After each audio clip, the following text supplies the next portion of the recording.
Welcome to the Build, Tell, Sell podcast, where we have behind the scenes conversations about the art of brand building, marketing, and sales strategies with creative industry insiders. I'm your host, Pel of PELNYC. Antonio Gray is the VP and Divisional Merchandising Manager of Apparel for Downtown Locker Room, aka DTLR, an over 250 store retail chain in 19 states. Antonio talks about starting out in the stockroom all the way to becoming a VP, and how looking back at his humble beginnings still helps him to navigate effectively to this day. Antonio's knowledge of the industry allows for great analysis of it and some of the commonalities that he's seen in great brands through the years. This is definitely an interview for all those looking to understand the large retail mindset, operations, entry, and maintaining a brand at that level.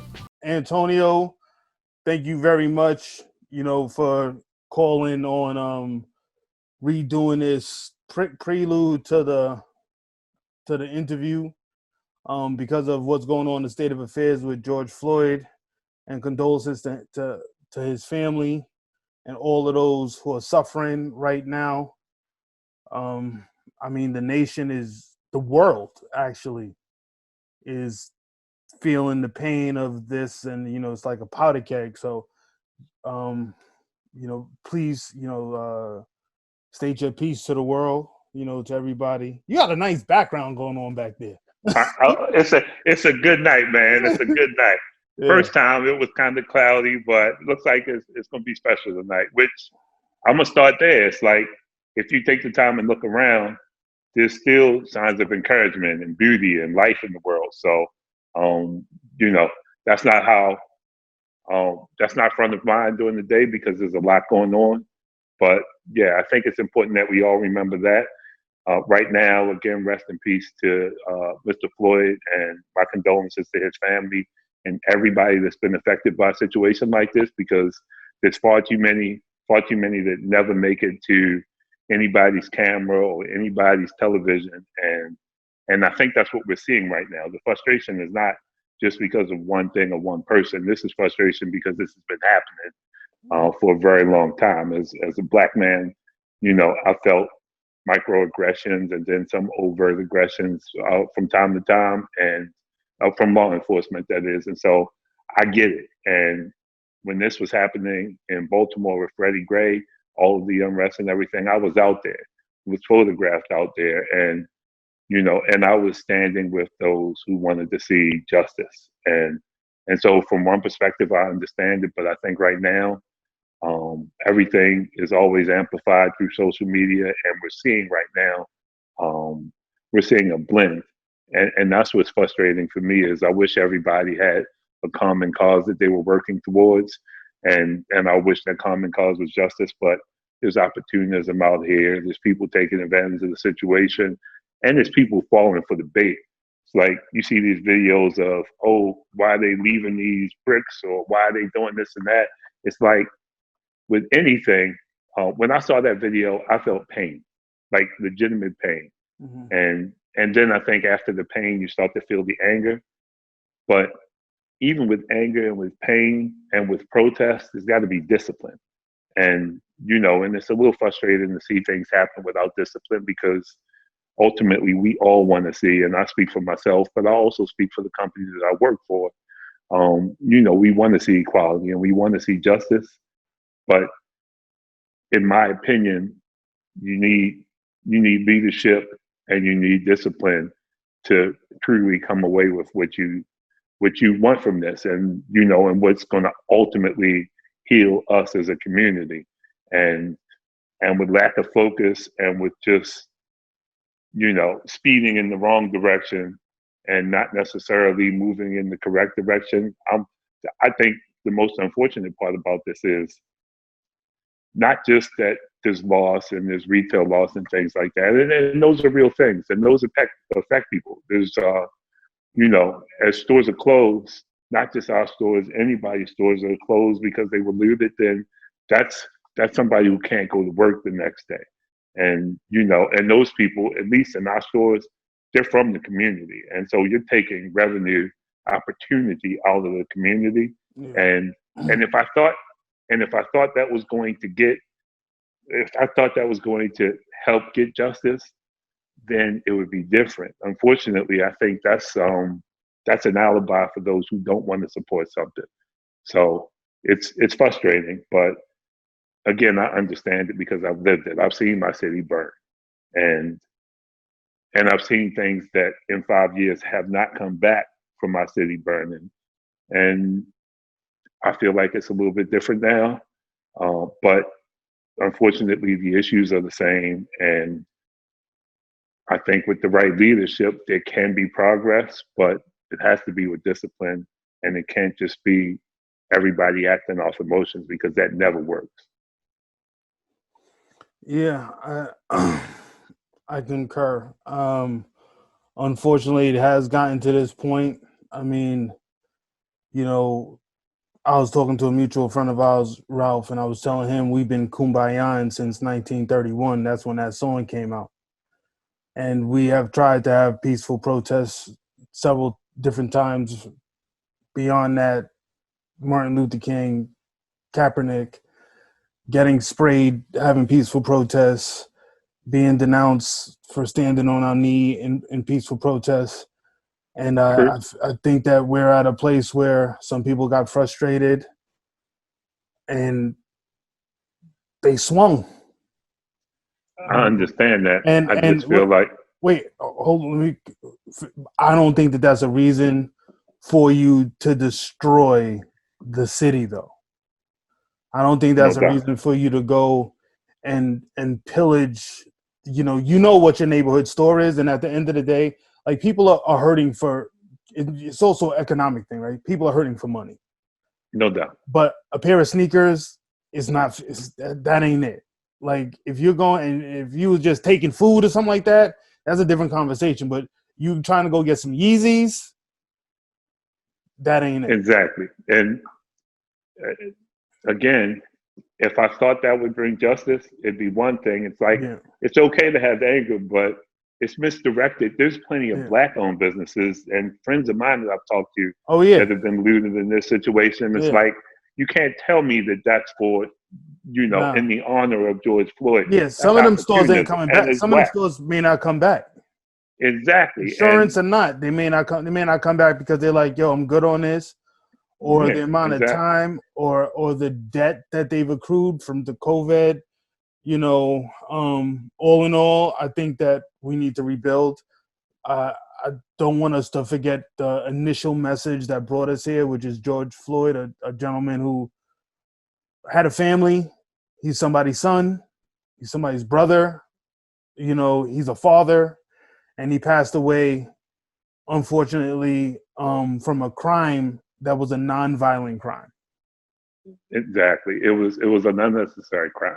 Yeah. It didn't have to happen. And again, we need progress. This is just one of many cases like this, and something has to change. We just need to be uniform so we can get that change, and disciplined rather, so we can get that change. So that's I feel strongly about it. And again, it's easy the one thing that's easy to do is to generalize everybody and say, oh, all of these people are this and all these people are that. But truth be told, that's not what's happening out here. There's a lot of people doing good if you take the time to look for it. And then there's some people who aren't doing good on both sides of this. So the more we generalize and don't take the time to understand what's going on and don't take the time to care about each other, then the more these things continue to happen. The one thing I will say, 5 years ago when I was out there, almost everybody that was standing beside me looked just like me. Mm-hmm. When I turn on the television now, and based on what you see around this country, there's more people. There's various ages, various races. There's people standing side by side who want change now that I didn't see when I was out there before, and that's encouraging because that means that it has moved some, not far enough, but I'm going to call it progress, and we need to acknowledge that and keep going. Yeah, yo, I don't care if you're walking a mile or you're running a marathon, you're walking up the steps. It starts with the first step. Exactly. There you go. So we're taking the, and whether you want to disagree how fast you should go, how long your stride should go, one thing we can agree on is the first step. Gotta take the first step. Yeah. I mean, I'll end it on this note. There are more people out here standing alongside of us, and they're not just here in the United States. They're in No Japan, doubt. they're in Palestine, they're in London, and they're marching, right? Yeah. So Absolutely. I appreciate it. And on a lighter note, we'll be going to your interview, you know. Oh, But yes, sir. I really do appreciate it, and I appreciate you wanting to speak to this on this, you know, through this channel. So I really appreciate it, brother. No doubt. All right. Thank you for taking, you know, the interview. I really do appreciate it. So tell me, what's your current position and where you're at? First, thanks for having me. I appreciate you know, you taking the time to talk to me. My name is Antonio Gray. I'm the Vice President and Divisional Merchandise Manager of Apparel at DTLR. And that's a long title. That's a powerful title. Yeah, the short joint, VP DMM, I guess is like the abbreviated version. But whenever I say DMM, people say district manager, and you know. You're like, so. nah. I'm the one who run the district managers. Nah, I'm just messing with you. So how many stores does DTLR have right now? We have close to 250 stores. Wow. Yeah. I didn't even know there was that many. Yeah. What was your entry point into retail? What got you actually into this? Oh man, so you got to go back to the late '80s. There was a store called Merry Go Round. So they were in You all worked the at Merry malls Go Round? nationwide. Exactly. That's what I'm Merry Go Round alumni. That's oh wow. Now I'm familiar because I was in VA. So continue. Yeah, Sorry. so we had Military Circle, etc. We had merry-go-rounds down there. Like they used to do numbers down there. But I got a short version of the story. I just got a job in the cool store in the mall, and I worked my way up through the ranks. The part about my story that's a little bit different is merry-go-round, even though it was a nationwide chain, it was based in Maryland. So I was seeing buyers. At some point, I came in as a stock guy. At some point, I would see like packing lists and kind of, I started to develop an understanding for the buying process just being in the store because I got to go to the corporate office, etc. And if I worked at the merry-go-round in Virginia Beach, I may not have ever had the opportunity to meet and talk with buyers or go to the corporate office. So it was a blessing to be where I was when I was. Wait, so you didn't go to college at all for anything dealing with this? It was all, you know. I was a psychology major in school, and I deal with crazy people, but it's you know, I would say I appreciated my time in school because I certainly picked up some things that were transferable, but it was clear real early on that this is my passion, and you know, and I wanted to chase this. So you know, I kept chasing this, and I'm still chasing. How did you make the transition from merry-go-round to downtown locker room? So I guess, again, I'll try to give you the short version of that story. When I was at merry-go-round, especially merry-go-round went out of business around 95. And so I was there for like the birth of what we now call streetwear, but it had different names back then. Mm. So Cross Colors, even Fat Farm. Fat Farm this is Fat Farm with the cow, Fat Farm. And Skids and Major Damage and Bum Equipment. So there was a lot of things happening. And the business started to change while I was at merry-go-round. When merry-go-round went out in 95, because of the way I worked at every merry-go-round in the Baltimore area. Oh, wow. I managed this one, fill in this one, fill in that one. So I managed to make a name for myself, and you make friends in the mall. And I was being recruited by Changes, and I was just a young, cocky kid that met buyers. What was Changes? Changes was actually at that time called Seif's. And they sold mostly dress clothes. It was another store. Yeah, Changes and merry-go-round were not associated with each other. Okay. So I went from merry-go-round. Again, I made a name for myself in merry-go-round. They went out of business.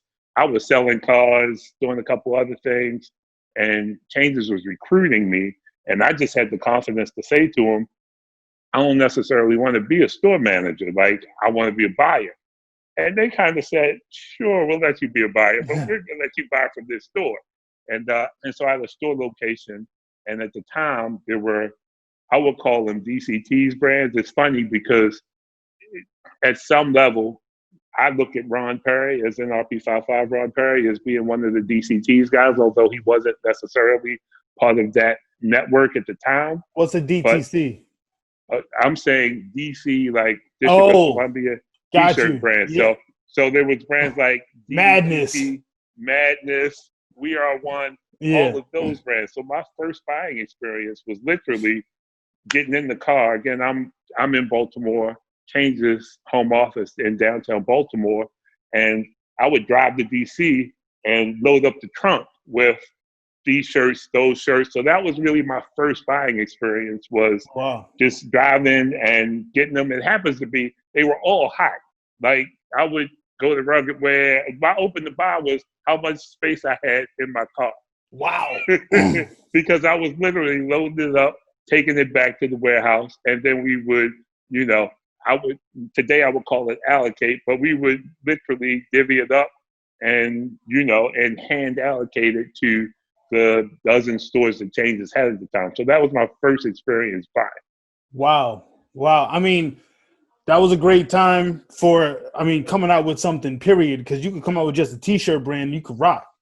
Like, so I remember, no doubt. And especially in DC, because I remember what they had, Hobo, I remember Madness, and I didn't understand how these guys were so big, and there was so many of them in one spot, but people were so brand loyal to them. Yeah, like, it was incredibly.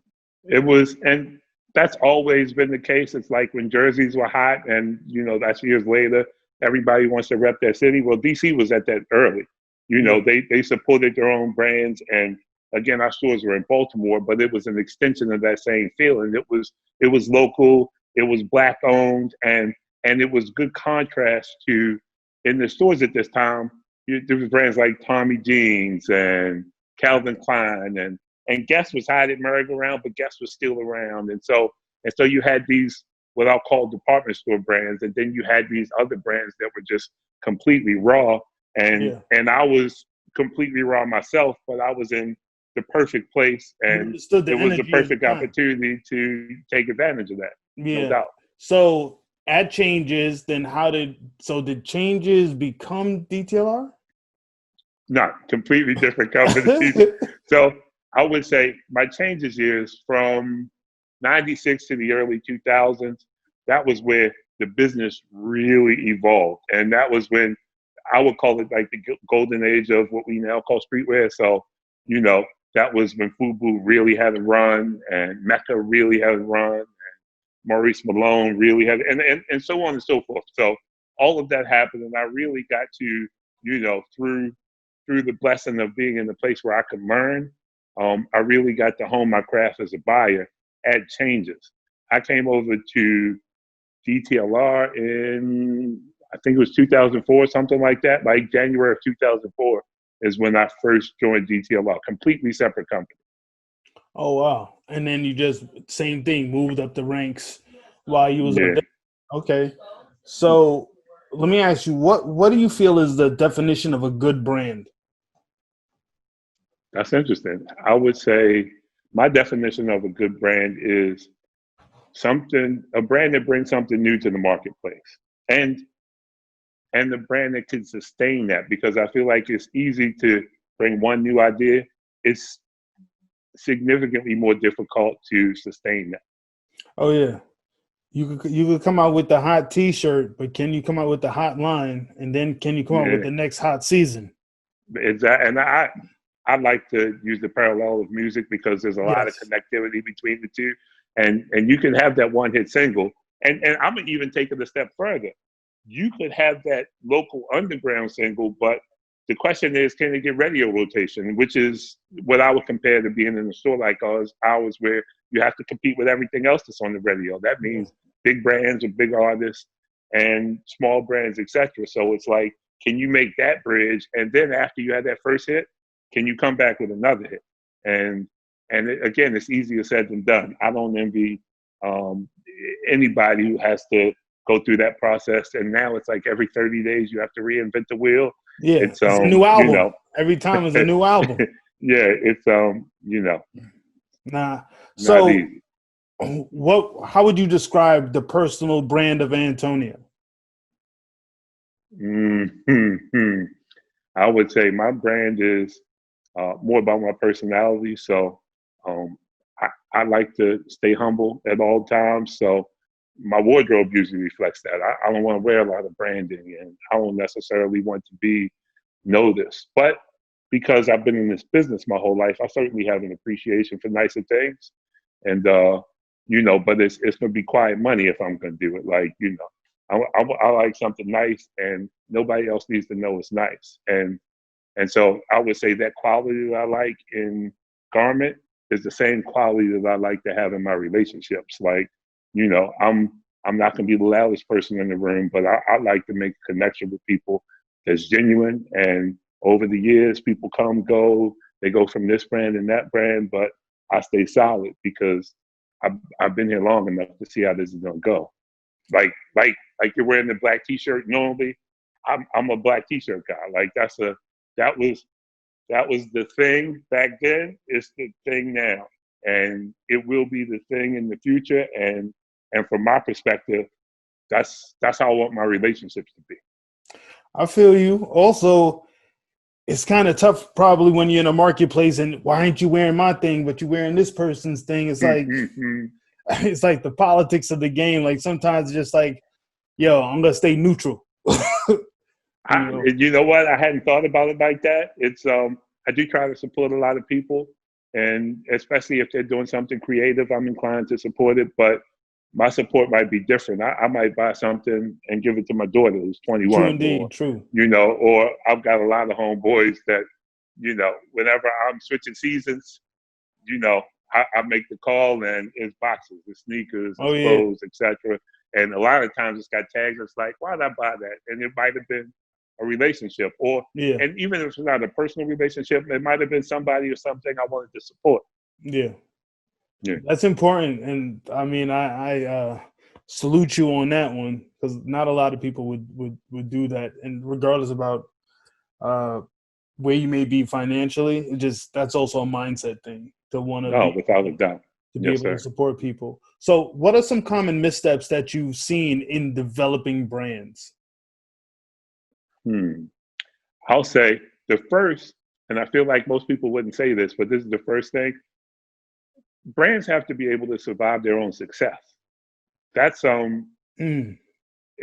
it's when you get in there, and even if you get a little bit of success, you have to keep working hard. That's another thing that I believe in. It's like I work harder now, especially right now, but I work harder now than I've ever worked before. And I'm talking from stock-eyed merry-go-round to this moment.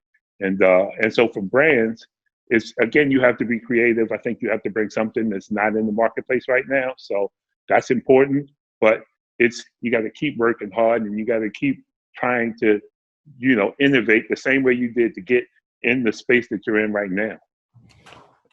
That's true. That's true, because when the door opens, you got to be ready for the call. No doubt. Yes, sir. Yeah. And then there's one other thing I'm going to say. At this point, I think brands, they aspire to be perhaps, and I don't blame anybody, for everybody should aspire to be something, but I feel like the examples that they look at sometimes are less attainable than other examples, and they get lost in chasing what Virgil is doing and chasing what, and that's a success story, and I think we should champion that.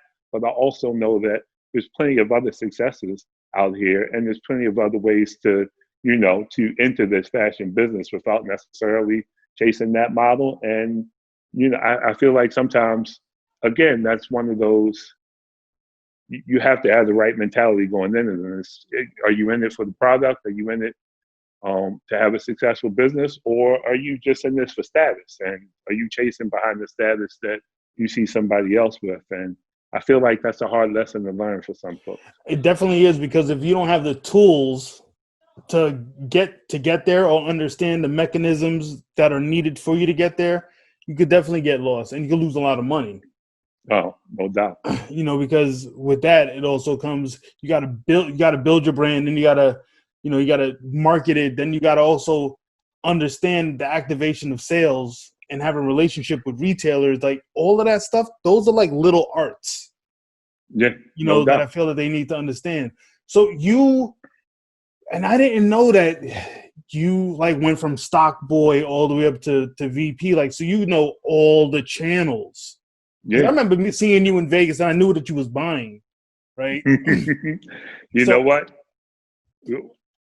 Even now, folks think they introduce me. He's the buyer or he's the this or he's the that, and I'm comfortable with that. It's like, I started from literally the entry level, and I feel like that gives me a better perspective right now. no, that's very important. And my question to you is, so how does you coming from all the way from being a stock boy on up, do you understanding the business and all the other parts, like how much does that help you? And not just talking about like the human component, but business wise. I think, especially at this level, when I'm writing an order, there's certain things that I'm going to process. Literally, it happened today. There was a brand I'm considering writing the first order with them, and I'm asking about things like pre-packs and is there retail pricing on it, and that's from knowing that in that warehouse, if it doesn't show up clean, then it won't go out quickly. Mm-hmm. And that's what we need. It's, there's a lot of moving pieces, and and then even when it gets to the store level, that difference of whether it has that price on it, it doesn't have that price, or whether the packaging is appropriate, that's going to change how they can merchandise it. That's going to change the customer's impression of it and the amount of work that has to be done at the store level. So, especially in these times with everything going on, and so I try to keep myself present in, store level thought process and what the people go through more than ever. That's a great skill to have, especially at your level. That's a great skill to have, to be able to think still for the guy who's literally offloading the stuff into the warehouse, putting it onto the floor. Getting in a little bit more into the marketing, what do you think makes up a good story for a brand? I think it has to be authentic. So that's the first part. There's no one answer for that. It's whatever speaks to that brand's end consumer from that brand's point of view is really what they should run with. They shouldn't chase behind. And I feel like there's a lot of this in the industry. You'll see success over here, so everybody goes over here and tries to do it that way. I think like some of the best years, and I would say what came right before streetwear was when you had a brand like, and different people feel differently about all these brands, but you had a brand like LRG that had a point of view, a brand like Coogee that had a point of view, had a brand like Rockaware that had a point of view, or Zore, and so on and so forth. And everybody had their own perspective. So a customer could identify with this one or that one, or they could identify with this one on this day and that one on the next day. And really they marketed to that. You could see that whenever you flip through, everything was print ads back in the day. So if you flip through those print ads, you could see, oh, Sean John's trying to speak to different consumer than RP55 was. It was, you could see the difference between those. So I really feel like it's understand who you're speaking to and own it and don't chase. You're right. I think you still have brands now that have their own language, but the world is way smaller right now just because of social media, computers, the web. So if you see one person doing something, not everybody, but a lot of people start migrating to, they want the path of least resistance, because And agreed. And if they stay the course, I feel like the reward is greater if you stay your course and you let that business come to you, as opposed to chasing what somebody else is doing. What are some misconceptions that you had about marketing? I don't know if I had misconceptions. I really learned it along the way. It's, that's not my primary function. Thankfully, it changes. I used to handle the marketing at DTLR. We have a great marketing team, but I feel like over the years I've kept my eyes open, and I have a fairly good understanding of it. I don't know everything, and I would say even about buying, although I've been buying for the better part of 30 years, I want to keep learning, and that's my approach to it. I look at the young folks and I see, I see what, again, my end consumer is closer to my daughter's age. So I look at how, I look at how they engage with fashion and their trends, and and even how they shop. And I do my best when I'm doing my best. I'm learning from that, and it's the same with marketing. That's a great answer. That's a great answer. And kudos to you having your daughter to also be like, maybe Oh, not this trust me. one. Trust and believe. And sometimes she'll check me too. I'll throw something on and she'll kind of look and I'll say, what's that look mean? And again, this is the dude that wears all black, but she'll be like, you might want to switch that up a little bit. So, hey, it's always great to have a personal stylist. True oh, no indeed. doubt. Yeah, true indeed. True indeed. When you was a kid, what was a toy that had you mesmerized? Oh, I was a Star Wars kid, like the Millennium Falcon. Oh man, it was yeah, just I still can't imagine what when they were coming up with those concepts, how they got to that place. But as a kid, I would take the little action figures, and everybody was like Lando Calrissian was the man, of course, or Boba Fett. And and I had to add that, and again, these are all. Google it if you don't know who I'm talking about. But these are all like the OG Star Wars characters, and we would take them outside and play for like the better part of the day. Come in the house, dead tired and dirty. That's when people used to go outside. Exactly.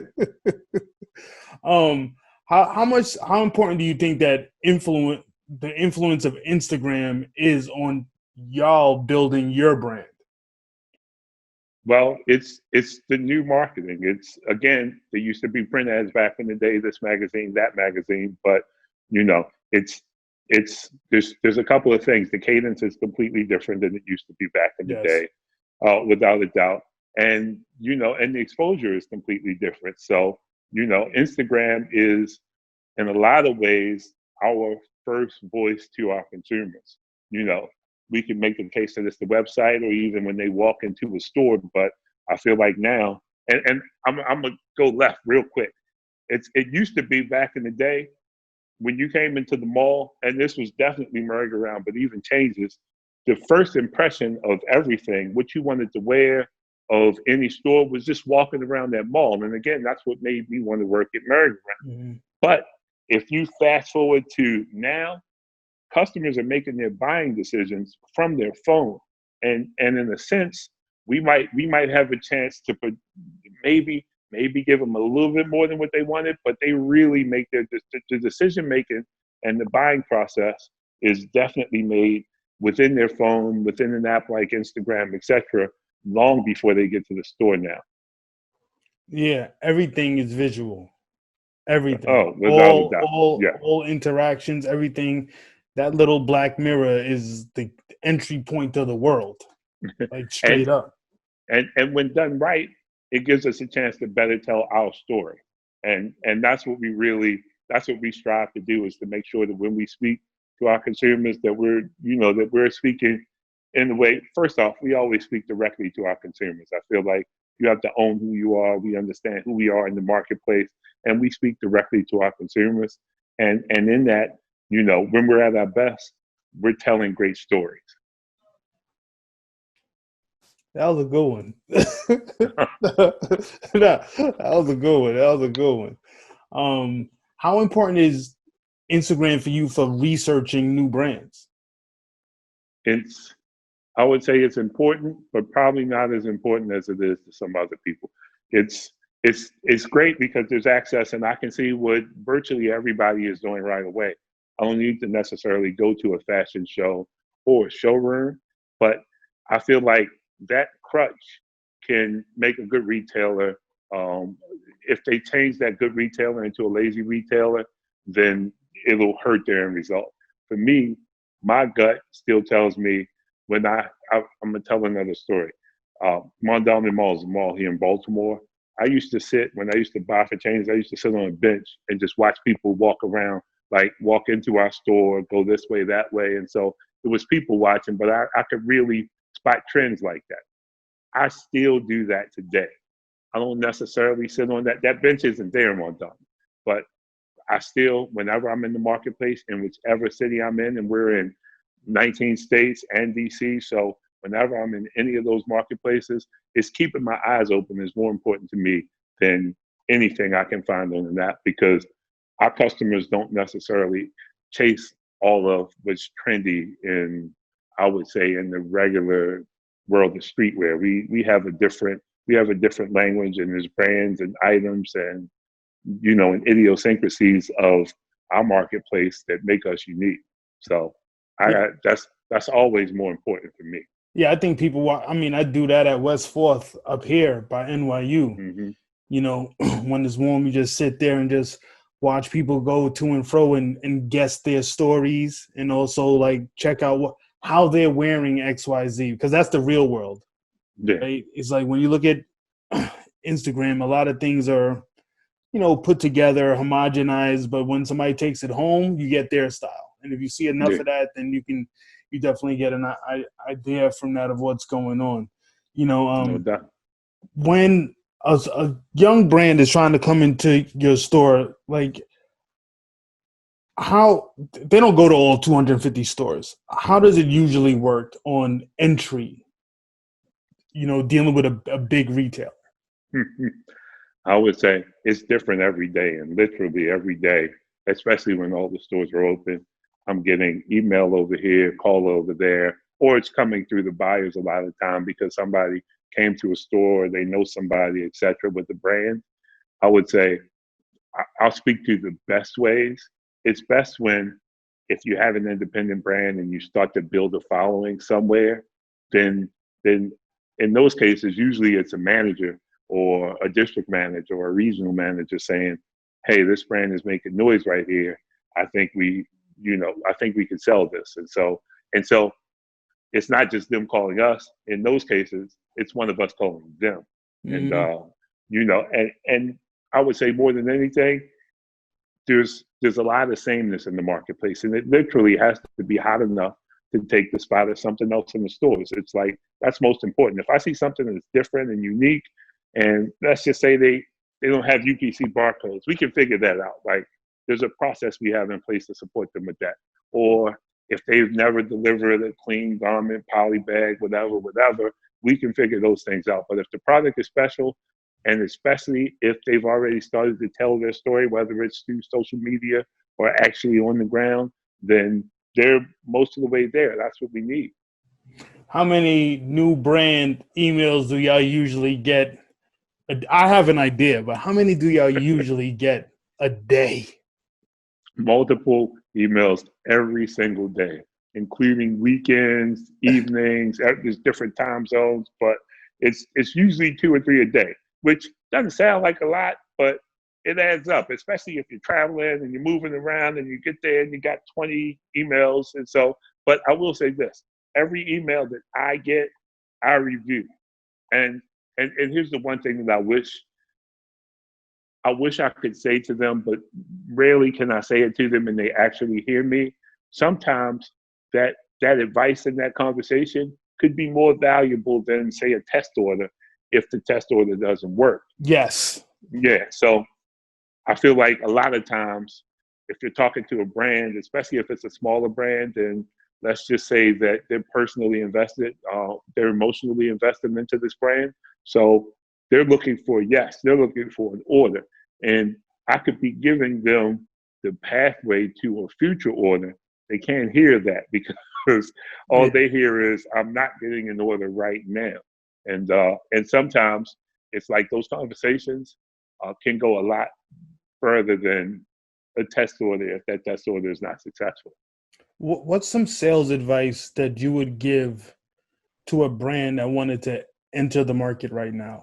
I would say there's especially in these times, I feel like there's just wide open space. The market has shifted, and there hasn't been as much newness as there used to be. There was once a time when it seemed like whenever there was a brand that was on fire, there was another brand coming right behind it, and they were ready to take that spot. Yeah. Just the investment in new brands is different than it used to be at that time.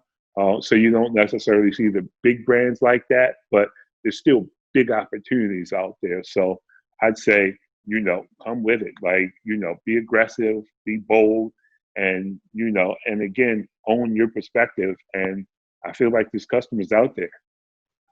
There is customers out there, and there is money out there, especially because that phone gives you entry, in my opinion, to a lot more people than you had back in the day, where you was very localized. I know you have many jewels. Just drop one last jewel for that young brand out there. There's anything that you could think of off the top of your head? I would say stay humble, work hard, and if you keep chasing, you'll get to it. Great advice. And where can people find Downtown Locker Room? Okay, so I'm glad you didn't ask me for mine because I'm like invisible out there. But DTLR, you can find us at DTLR.com, DTLR Villa on Instagram, DTLR Lifestyle on Instagram, Facebook, Twitter. We're all over the place. And so, what states?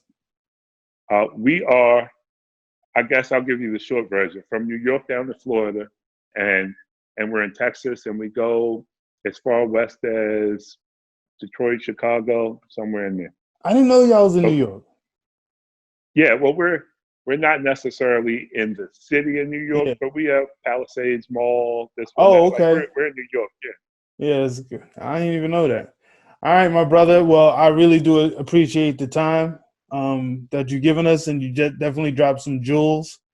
I didn't know that you started from the stock boy. Yeah. I've been at it for a minute, but I wouldn't have it any other way. I feel you. I mean, the beginning is what led you to where you at. But again, I appreciate it. Thank you. Thanks, man. Appreciate you. Yeah. Thank you so much for tuning in. The show is available on video at PELNYC, IGTV, and YouTube, and audio in iTunes, Apple Podcasts, Google Play, and Spotify.